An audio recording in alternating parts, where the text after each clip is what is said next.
Thank you, Mr. Chairman. I want to start just by taking a moment to express my deepest condolences to you, Ms. Nobles.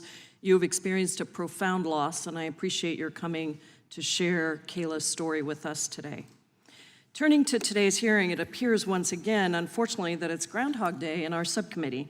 Today is part 3 of our hearings on the Republicans' assault on immigrants and immigration, and I'm sure we'll have many more parts to come.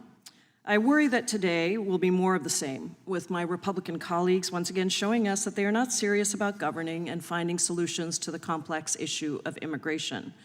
After passing their extreme, cruel, and unworkable border bill, where the only bipartisan thing about it was the opposition, Republicans have spent the last few weeks fear-mongering over the end of Title 42. This fear-mongering about the border, let me be clear, empowers the smugglers and cartels when our Republican colleagues claim that the border is open. That is the most important information that they use to continue their activities.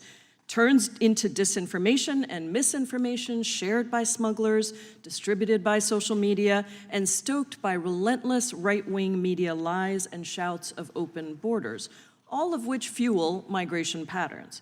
And yet, what are the facts? The facts are that when Title 42, a public health policy, not an immigration enforcement policy, finally ended, what happened? Border encounters plummeted by 70%. Thus far, the increased migration narrative pushed in the right-wing media has not yet come. The lower numbers are likely due, at least in part, to the Biden administration's new policies announced in the lead-up to the end of Title 42. These announcements detailed how they plan to address migration to the southwest border going forward. The administration showed that once again, Democrats have real, workable solutions to manage migration and expand legal pathways. On top of the parole programs created by the Biden administration earlier this year, the administration announced the creation of additional legal pathways that are intended to relieve pressure at the border. The administration announced that they're opening regional processing centers across the Western Hemisphere for the first time to facilitate access to legal pathways in the United States. This is an important step to allow migrants to get their protection and benefits claims assessed in a humane way without having to make the dangerous journey to the U.S.-Mexico border. The administration is also creating new family reunification parole processes for El Salvador, Guatemala, Honduras, and Colombia. This is for people who already have an approved family petition modeled off of the Cuban family reunification program my colleagues attempted to codify in H.R. 2. The administration is also increasing the number of appointments that will be available under the CBP One app, which, while far from perfect, does increase CBP's ability to process more migrants. The administration also implemented new policies that I do have significant concerns about.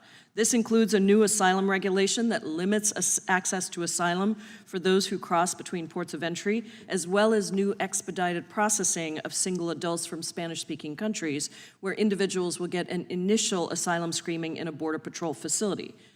Now, none of these solutions are perfect. Addressing the issue of migration is difficult, but Democrats have shown time and time again that we take this complex humanitarian crisis seriously. By creating a more humane immigration system that recognizes the horrific conditions that cause migrants to flee, as well as contributions of immigrants to America, we can decrease unauthorized crossings, strengthen our economy, and protect migrants and citizens from harm. Unfortunately, Republicans have showed us their priorities with their border bill and now with their fiscal year 2024 Department of Homeland Security appropriations bill. That bill would only create more disorder at the border. Budgets are moral documents that show what we value and prioritize. Their bill, which was released last week, defunds the Emergency Food and Shelter Program, which is helping migrants who are processed by CBP move away from the border to be with sponsors or family in the United States as they await their court hearing.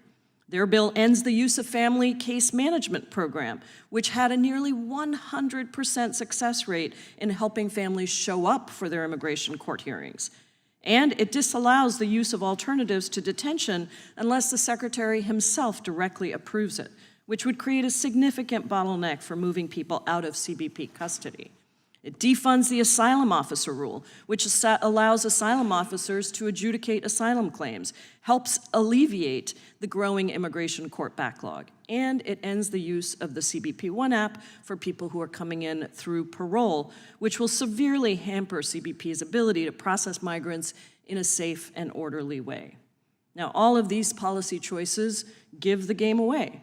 None of these policy choices are intended to help the agency. They will create more chaos and disorder at the border.